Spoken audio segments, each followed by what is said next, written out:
Olá, turma, boa noite a vocês que estão aqui presentes no nosso encontro de hoje. Bom dia, boa tarde, boa noite para os colegas que vão assistir a gravação do nosso encontro. Nós estamos aqui em mais um grupo de estudos do Instituto Labirinto. Nesse específico de hoje é o grupo de estudos sobre o Livro Vermelho. Nós estamos mensalmente fazendo essa reunião, onde a gente vem trabalhando o Livro Vermelho, lendo, discutindo, comentando e articulando o que nós encontramos no Livro Vermelho com a teoria do Jung. Né? A gente percebe com isso a relação direta, né, que existe entre essa obra maravilhosa, que é o Livro Vermelho, e a grande obra do Jung, né, que ele vai desenvolvendo ao longo da sua carreira como estudioso e pesquisador da psique. Tá? Deixa eu mudar aqui a tela para que eu possa ver aqui melhor o livro. Nós estamos trabalhando o livro em PDF, compartilhando aqui no grupo. Deixa eu mudar aqui a tela. Pronto.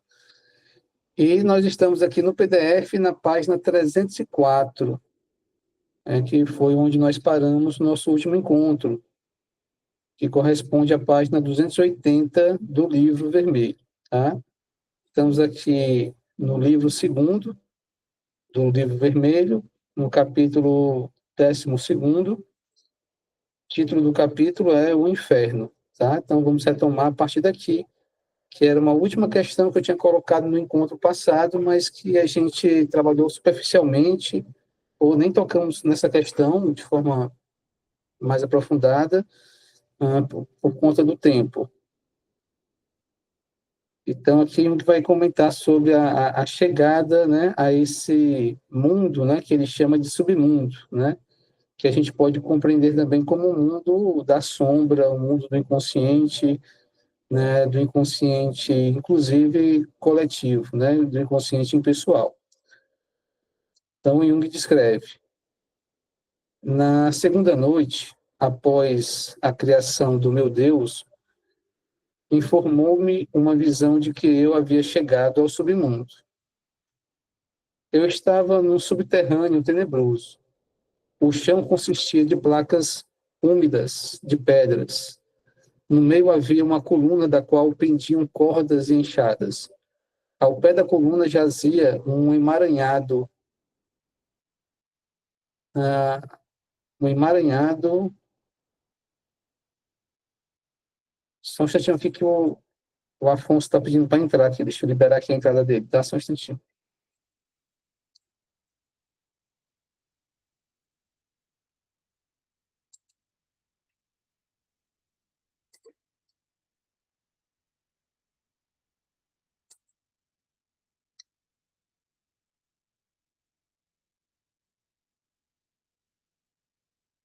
Deixa eu mandar aqui uma mensagem para ele, para poder me pedir para entrar novamente.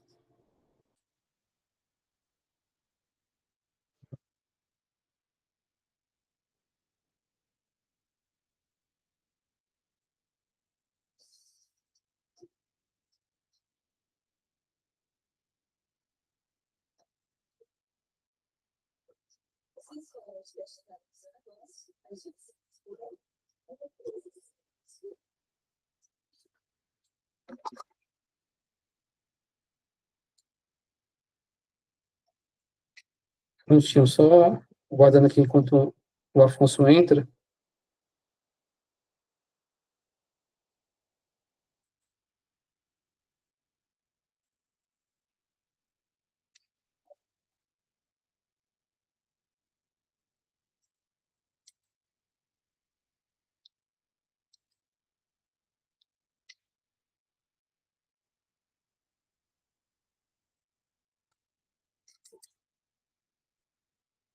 Interessante que não está dando certo a entrada dele, não sei por qual motivo. Ele aparece aqui, mas não consegue entrar.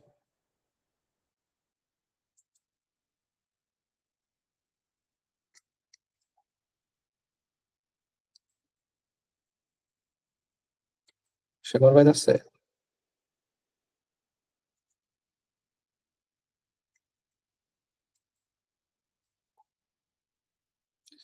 Prontinho, Afonso, seja bem-vindo, hein? Deu certo agora, né? Tua entrada. Seja bem-vindo. Olá, professor. Obrigado. Boa noite a todos. Boa Boa noite, noite. Afonso. Vai, Afonso. Boa noite. Então, vamos lá aqui. Retomando, tá? Pegando aqui do comecinho, né? Então, lembra que no encontro passado, né, Jung, a gente tinha visto no livro, né, como ele conseguiu colocar o Deus dele no ovo e depois retirar esse Deus do ovo, né? E como ele consegue, então, se relacionar com essa dimensão do self a partir desse exercício que ele faz, né? Foi isso que nós discutimos no encontro passado. Então, Jung, agora, depois dessa vivência que ele tem de entrar em contato com essa faceta do self, então, ele já tem, né, o contato com essa força maior, esse poder maior que ele vai chamar de Deus, seu Deus pessoal. Então, Jung diz: na segunda noite, após a criação do meu Deus, informou-me uma visão de que eu havia chegado ao submundo. Eu estava no subterrâneo tenebroso. O chão consistia de placas úmidas de pedras. No meio havia uma coluna da qual pendiam cordas e enxadas. Ao pé da coluna jazia um emaranhado assustador, semelhante a cobras, de corpos humanos. Vi, em primeiro lugar, a figura de uma jovem com um maravilhoso cabelo vermelho dourado. Debaixo dela, encoberto até a metade, estava deitado um homem de aspecto demoníaco. Sua cabeça estava inclinada para trás. Um filete de sangue escorria de sua testa. Sobre os pés e o corpo da moça jogaram-se mais dois demônios semelhantes. Seus rostos têm expressão inumana, o mal em pessoa. Seus músculos estão tensos e rígidos, e seus corpos são elásticos como os de cobras. Estão deitados, inertes. A jovem mantém a mão sobre o único olho do homem que está deitado debaixo dela, que é o mais poderoso dos três. Sua mão segura firmemente um pequeno anzol de prata que ela cravou no olho do demônio. Um suor de medo brotou-me de todos os poros. Eles queriam torturar a jovem até a morte. Ela reagia com a força de extremo desespero e conseguiu atingir o olho do diabo com um pequeno arpão. Se ele se mexesse, ela lhe arrancaria o olho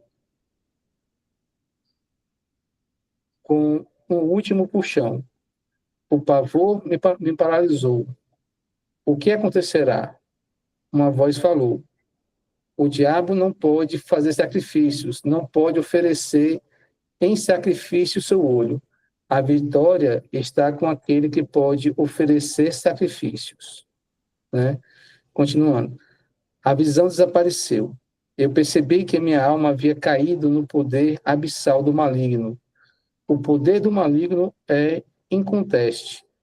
É com razão que o tememos. Aqui não ajuda nenhuma oração, nenhuma palavra piedosa, nenhum passe de mágica. Às vezes te acomete violência brutal, e não há ajuda em lugar nenhum. Outras vezes o mal te agarra sem compaixão, e não há pai, nem mãe, nem direito, nem muros e torres, nem armadura e força protetora que venham em teu socorro. Mas, impotente e totalmente só, cais na mão da superioridade do mal. Nesta batalha, estás sozinho. Eu queria dar à luz o meu Deus, por isso queria também o mal. Quem quer criar o eternamente cheio, vai criar para si também o eternamente vazio. Não podes uma coisa sem a outra. Se queres fugir do mal, não crias nenhum Deus, mas tudo o que fazes é morno e cinzento. Eu queria meu Deus incondicionalmente, por isso quero também o meu mal. Se meu Deus não fosse ultrapoderoso, também não seria ultrapoderoso o meu mal. Mas eu quero que meu Deus seja poderoso e magnífico e reluzente sobre as massas. Só assim eu amo o meu Deus. E por amor ao brilho de sua beleza, vou experimentar também o chão do inferno. E aqui, a partir dessa passagem, a gente percebe algo muito importante para a psicologia analítica, que tem a ver com o conceito de self. Então, o self como uma totalidade, ele vai trazer os aspectos positivos e negativos.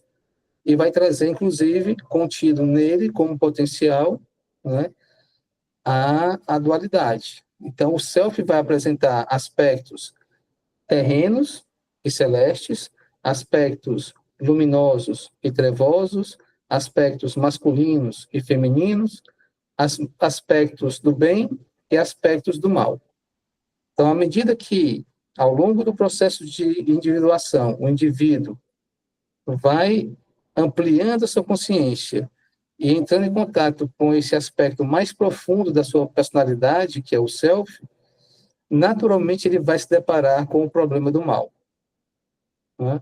E o mal surge como algo real, não algo que seria fantasioso, imaginário, ou não algo que seria simplesmente uma ausência do bem, do bom, não, mas algo que existe e é tão real quanto o aspecto divino, o aspecto positivo, o aspecto do bem, tá?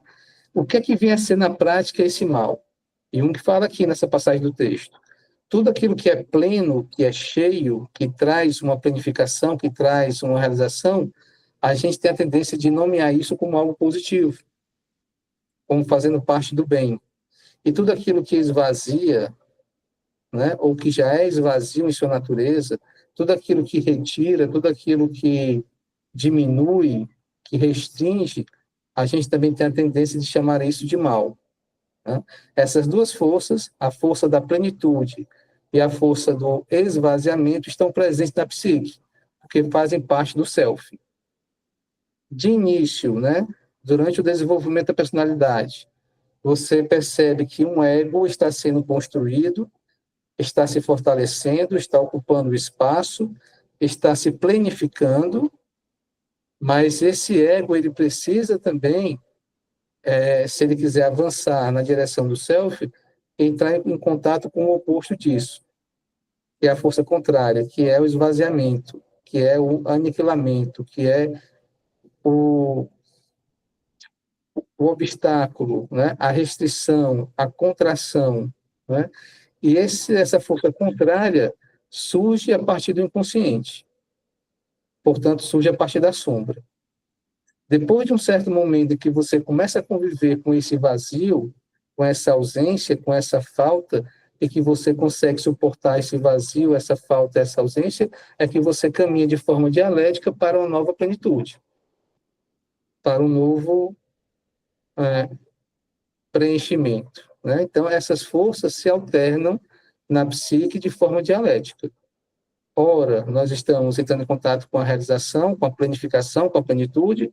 Ora, nós estamos entrando em contato com o esvaziamento, com o aniquilamento, com a diminuição, com a restrição. O equilíbrio dinâmico entre essas duas forças na nossa vida, na nossa existência, é que vai promover sempre o bem-estar psíquico. O desequilíbrio, né, essa alternância dessas forças, vai produzir o sofrimento psíquico. Ok? Célia levantou a mão, Célia. Só para complementar, o Evaldo, quando ele fala aí, não pode uma coisa sem a outra. Ou seja, para o Jung, tudo tem que existir a dualidade, ou seja, o oposto. Se tem bem, Isso. o mal precisa do bem, o bem precisa do mal, é razoável. Aí vem, né, a medida do cheio, vazio, aí sempre essa dualidade. Só que eu penso assim, que precisamos aí saber colocar isso em temperança de equilíbrio, né? Porque nem Isso. mais um, nem menos o outro, nesse sentido, né? Porque Exatamente. se existir o excesso unilateralizado, né? Aí tem um desequilíbrio, né? Exatamente. Tem que ser a coisa unificada, né? Porque o tempo todo precisa do outro. Né? A sombra precisa da luz, a luz precisa da... Né? Tem que ter sombra e luz, né? O mal. Isso, exatamente. Só que temos que aprender a lidar com essas coisas, né? Aí São Isso. colocadas. E com essa alternância constante, né? Tanto é que no encontro passado, que nós trabalhamos esse texto aqui, esse livro, nós vimos, né, o encontro do Jung com o seu Deus, Isdubar, né? Ele faz todo aquele processo de diminuir Isdubar, colocá-lo na sua fantasia para poder carregar Isdubar na sua alma, né? Ele consegue fazer isso. Então, quando ele se preenche nesse contato com essa dimensão do self, com esse aspecto do self, que era personificado na figura de Isdubar, ou Gilgamesh, logo após esse preenchimento, o que é que vem? Vem a caída de Jung no submundo, vem o esvaziamento, né? E depois que Jung consegue passar por um tempo nesse esvaziamento, logo em seguida, o que é que vai surgir? Um novo preenchimento, né? Então, esse processo circular e dialético vai ocorrer sempre na nossa psique. Quando esse processo circular e dialético ele é paralisado por alguma razão, muitas vezes isso ocorre porque o ego se identificou com algo e ficou preso a essa identificação, isso vai gerar desequilíbrio psíquico e que vai gerar um sofrimento psíquico e depois vai gerar um adoecimento, né? Então, os nossos pacientes que chegam nos nossos consultórios, eles chegam muitas vezes já com um transtorno mental de comportamento, porque antes desse transtorno existe um sofrimento psíquico e antes desse sofrimento psíquico existe uma paralisação ou uma quebra desse equilíbrio dinâmico, né? O nosso trabalho é o quê? É acolher o transtorno, trabalhar esse transtorno, ajudar o paciente a enxergar o sofrimento que está por detrás desse transtorno mental de comportamento, ou até mesmo atrás da doença psicossomática, ou até mesmo atrás do conflito familiar que ele está vivenciando. Então, a gente ajuda o paciente a enxergar o que está por trás disso, ele vai enxergar o sofrimento psíquico que está por trás disso, e depois a gente ajuda o nosso paciente a enxergar aquilo que bloqueou ou que quebrou esse equilíbrio dinâmico, que gerou o sofrimento psíquico. E uma vez que a gente ajuda o paciente a enxergar aquilo que está ali bloqueando ou quebrando o equilíbrio psíquico, a gente ajuda o paciente a restaurar o equilíbrio da sua psique, né? E a gente atua Isso, né? muito, Célia, como facilitador do processo, né? Por quê? Porque a própria psique tem uma capacidade de promover essa autorregulação, né? A gente apenas vai facilitar o processo natural da psique, que é promover a autorregulação, fazendo algumas pontuações, algumas intervenções no sentido de ajudar o paciente a olhar melhor para aquilo que está na sua psique, que está aparecendo como sintoma, como símbolo, como sonho, como fantasia, e à medida que o paciente olha para esses sintomas, para esses símbolos, para essas fantasias, vai haver naturalmente, né, uma autorregulação nesse equilíbrio dinâmico, e naturalmente o paciente vai voltando ao seu equilíbrio, e assim vai superando o sofrimento, e assim vai superando ou aprendendo a conviver com o transtorno mental de comportamento ou com a doença psicossomática que ele trouxe. É assim que acontece o processo. Por isso, né, Valdo, que eu não acredito em terapia com uma sessão ou com duas. Porque às vezes tem paciente, quando procura a gente, ela diz assim, olha, eu quero resolver com uma sessão, ou com duas. E não resolve não, porque eu tenho um exemplo próprio de uma que eu acompanho, né, já são a 19ª sessão. E agora que está começando ela a descobrir o que você falou, o que estava por trás de tudo. Até que fica ruim de falar. Com o tempo que vai naquele processo, né, que o terapeuta vai ajudando, vai pontuando, vai amplificando, a pessoa vai ganhando confiança, né, até chegar ao ponto, o ponto X, né, ali como diz, né? Isso, Aí, exatamente. Assim, em terapia com uma sessão ou duas, não existe, né, Valdo? Não existe, O não. processo da psicologia profunda, da psicologia analítica, é um processo demorado, né? Sim, realmente vai precisar de muito mais sessões do que 2 sessões. Em 2 sessões, o máximo que o terapeuta pode fazer, consegue fazer, o analista junguiano, o psicoterapeuta junguiano consegue fazer, é fazer aquele acolhimento e dar um bom conselho, né? Mas é muito superficial, não vai resolver nada, não vai gerar transformação nenhuma nessa personalidade. Afonso.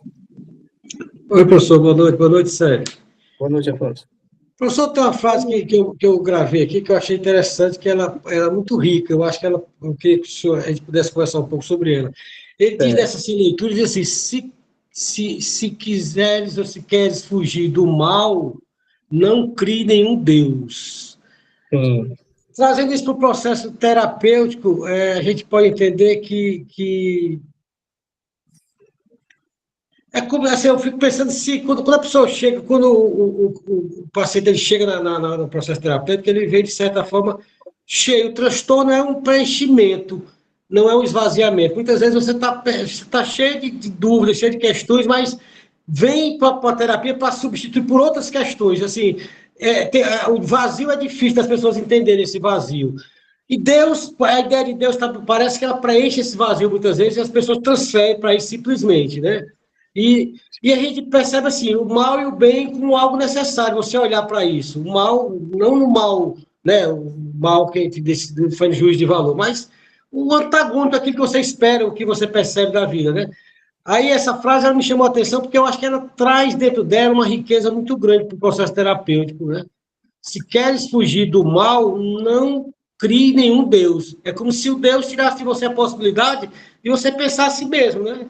Você transfere de certa forma, ou eu estou viajando, ou é isso mesmo, mais ou menos, professor? É isso mesmo. Em outras palavras, o Jung está dizendo o seguinte: se você quiser entrar em contato com o self, você vai ter que passar pelo caminho da sombra, né? Então, imagina que o self vai trazer o preenchimento, mas o self, para trazer o preenchimento, ele vai trazer inicialmente o esvaziamento, o vazio, né? Então, é uma frase que traz uma dialética, né? Se você quiser chegar na luz, você tem que caminhar nas trevas.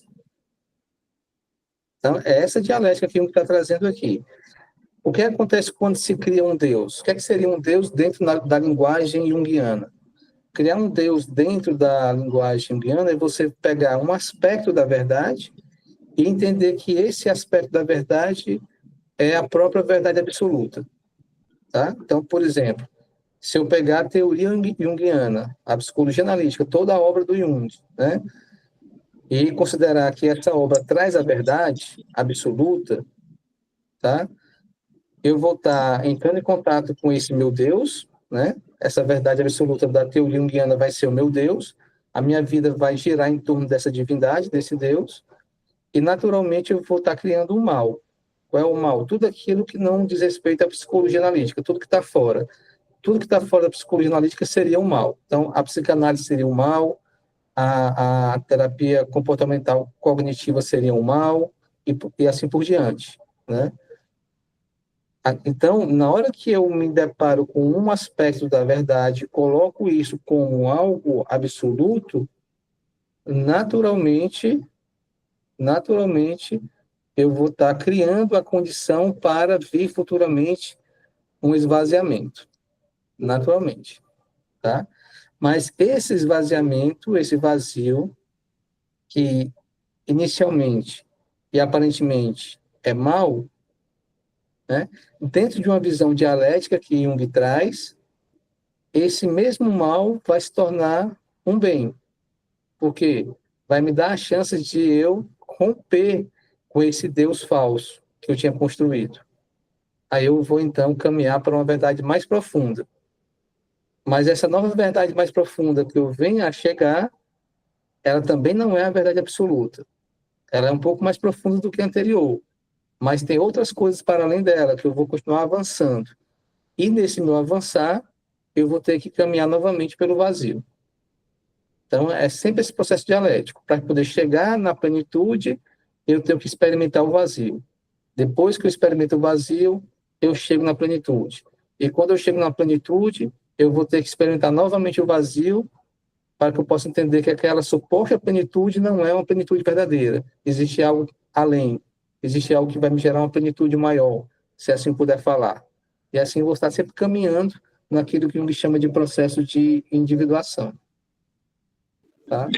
Professor, e esse processo dialético processo dialético do processo terapêutico junguiano, no caso, a gente pode entender que você não tem esse esvaziamento, ele surge naturalmente do processo quando você percebe que está cheio, né? E que precisa se esvaziar, não é algo que você vai levar pronto, né?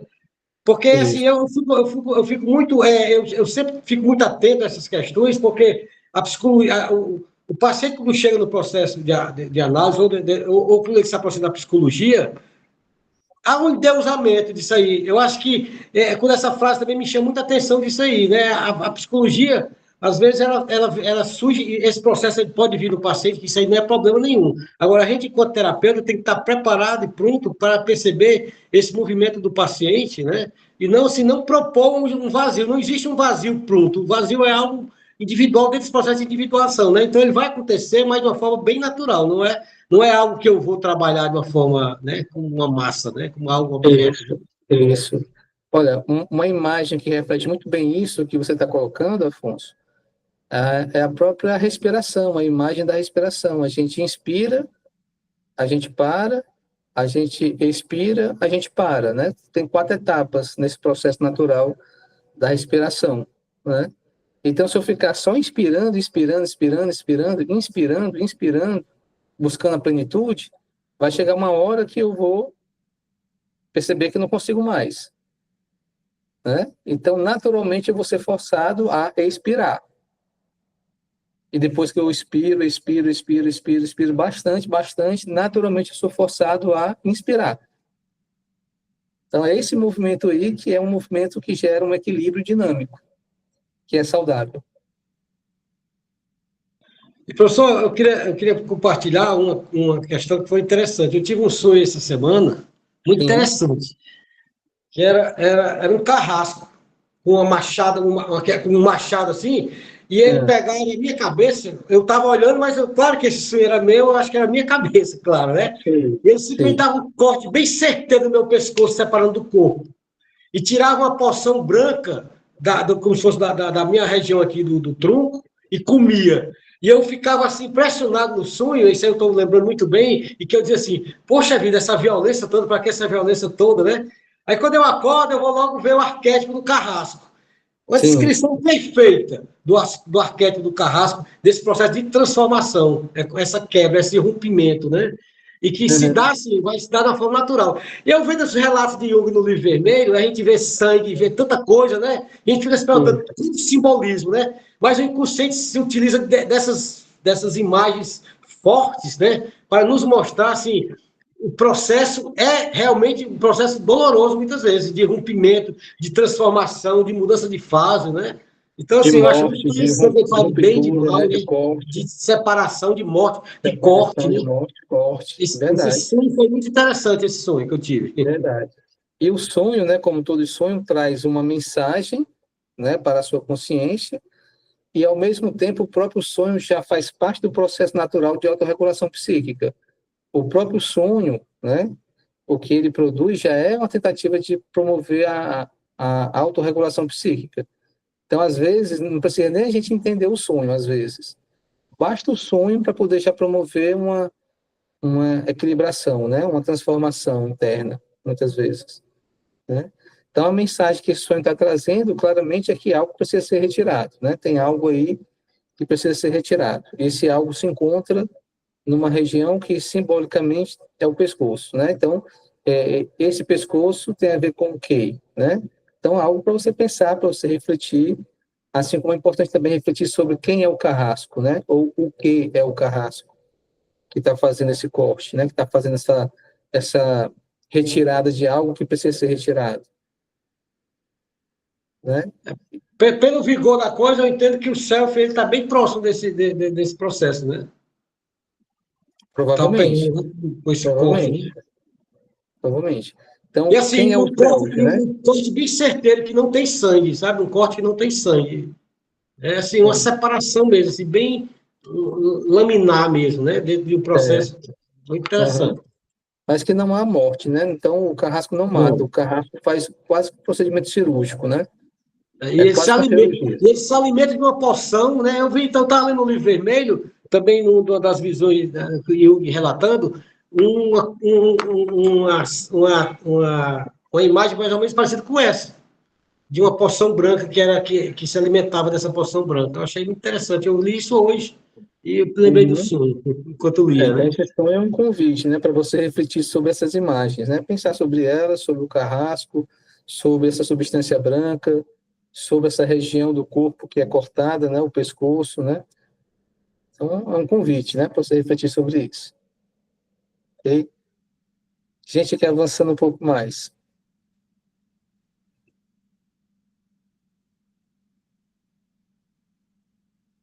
Então, vamos chegar aqui,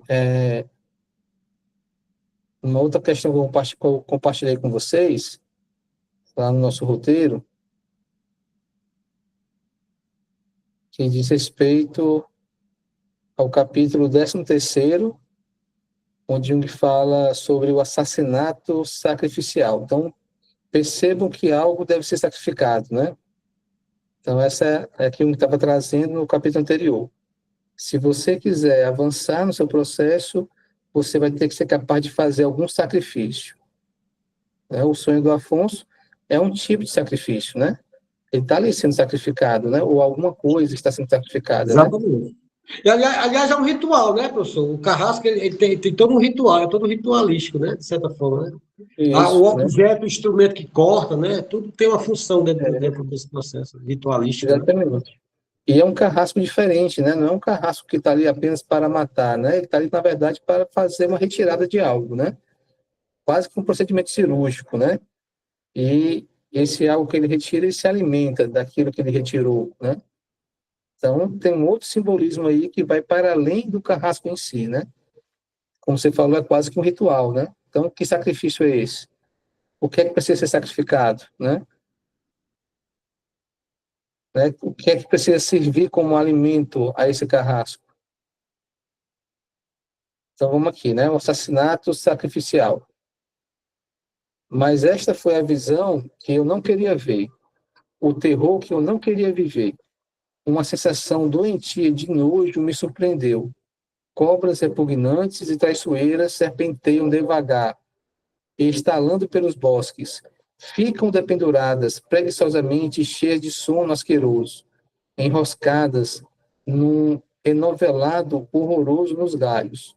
Fico arrepiado em pisar neste vale de figuras enfadonhas e feias, onde os bosques ficam em encostas pedregosas. Então, ele está descrevendo aqui o submundo dele, né? Ele foi para esse submundo e começa a ter fantasias e visões sobre esse submundo.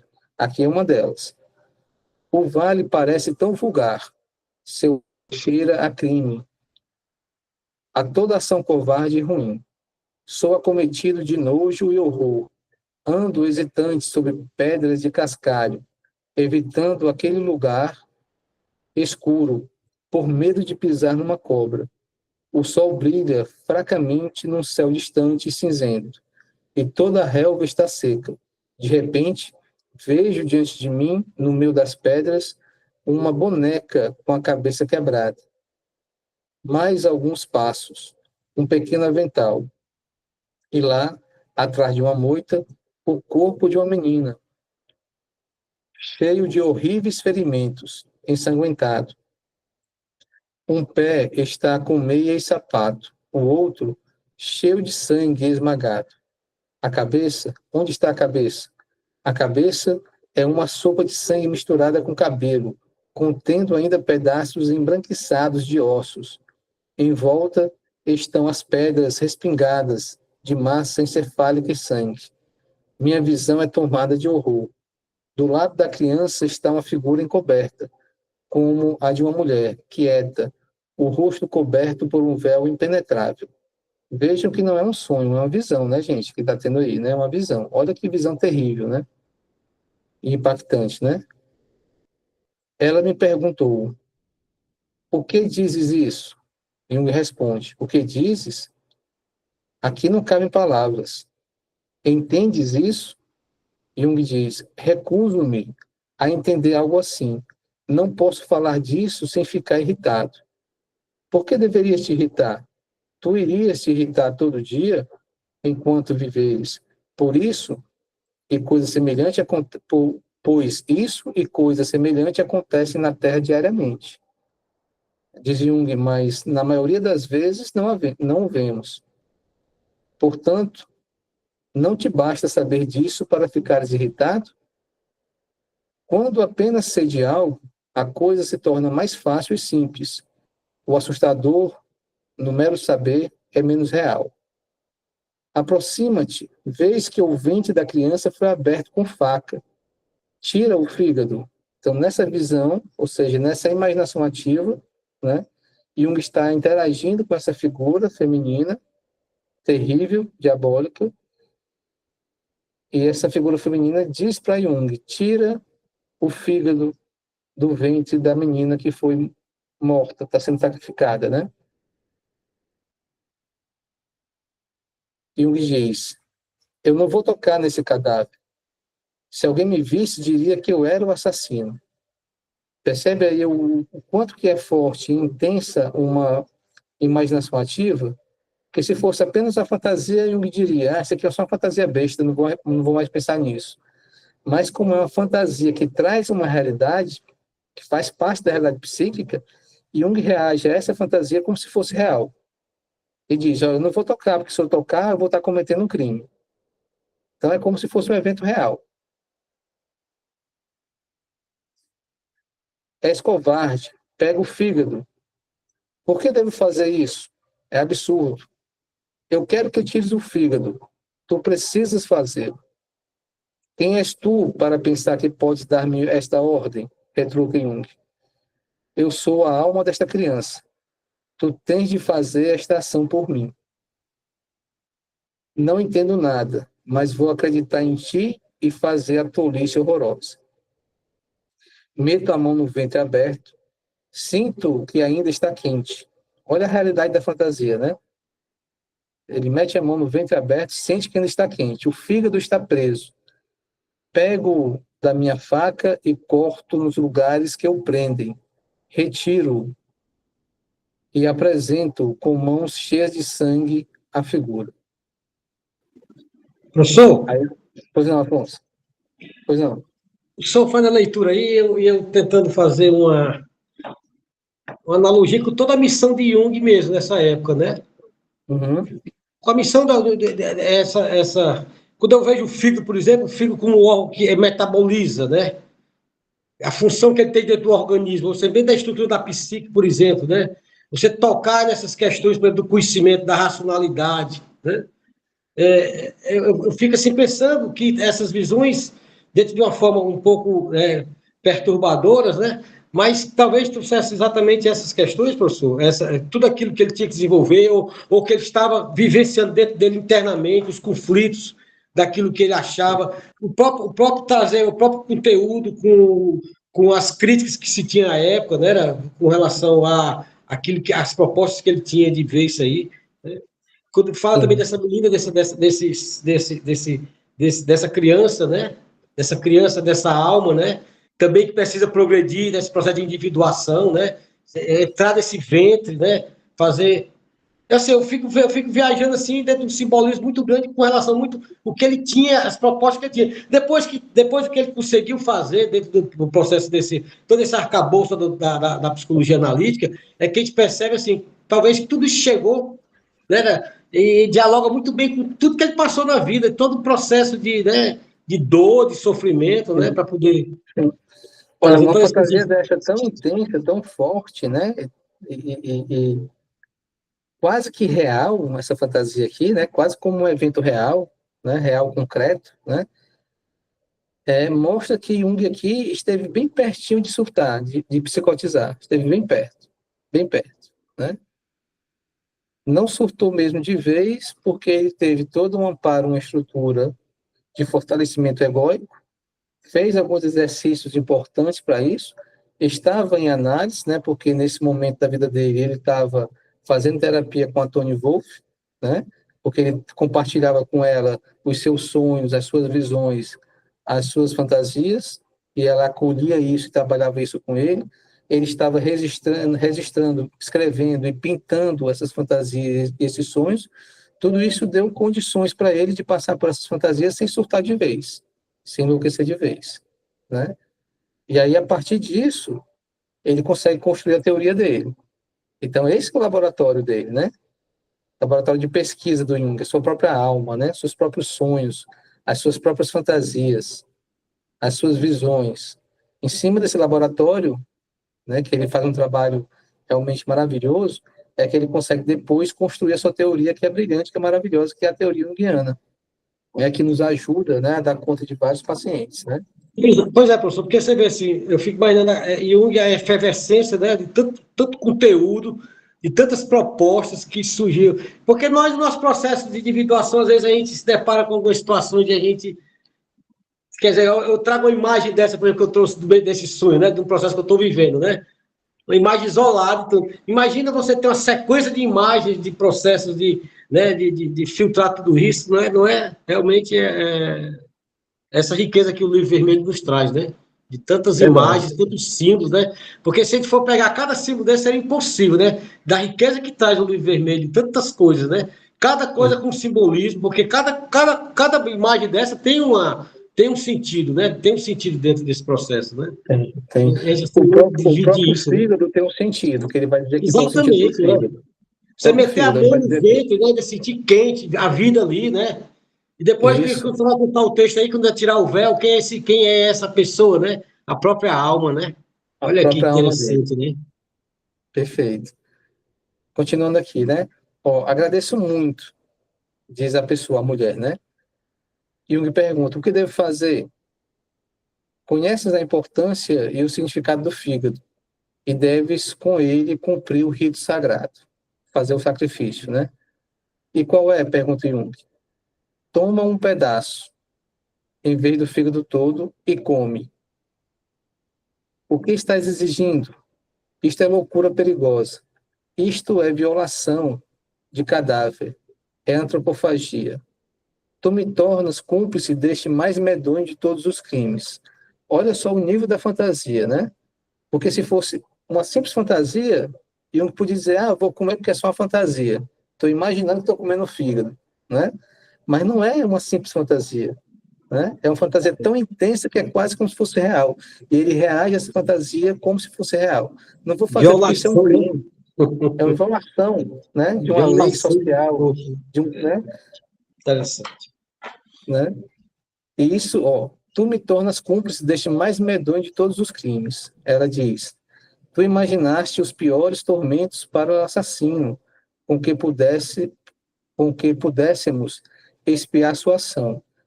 Só há uma expiação, rebaixa-te e come.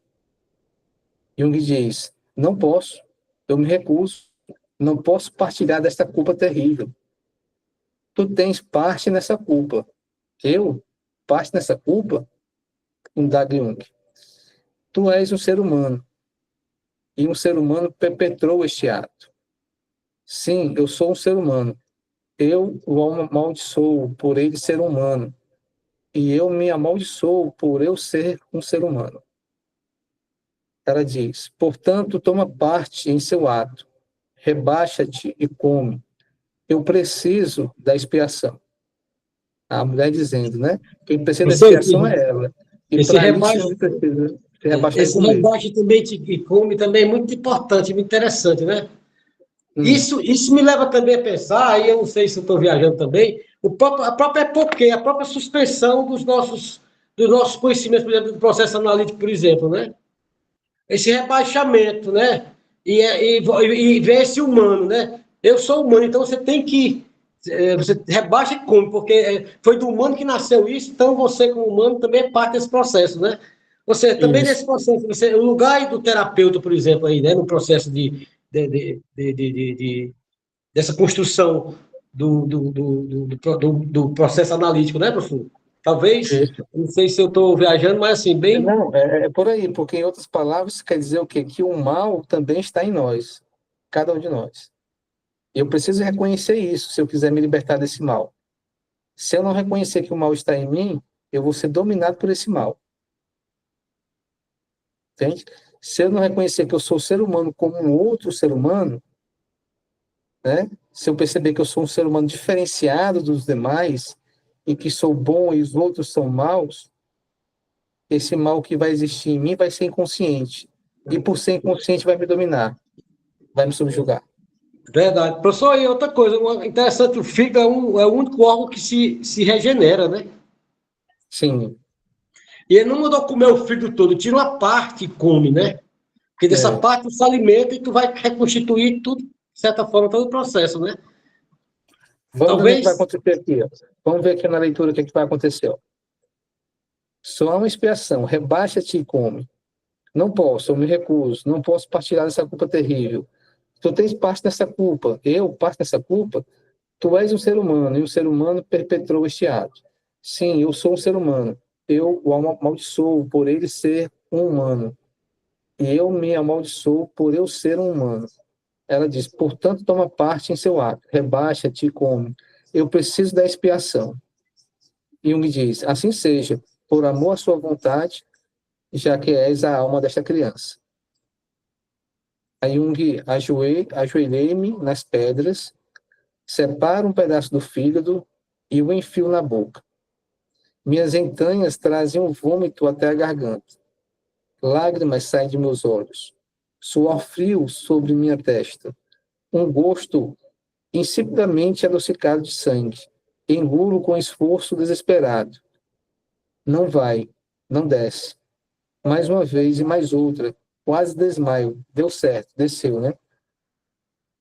O repugnante se consumou. Aí diz a alma da criança: eu te agradeço.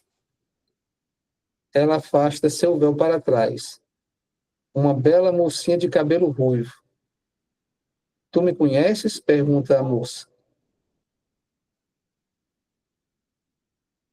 Jung diz: por mais estranhamente conhecida que me sejas, quem és? Diz ela: eu sou tua alma. Aí Jung continua aqui agora explicando, né? Para a gente entender isso e fechar nosso encontro de hoje. O sacrifício está consumado. A criança divina, portanto, um aspecto do self, a imagem da figura divina, está assassinada. E eu comi da carne do sacrifício. Quando você come, né?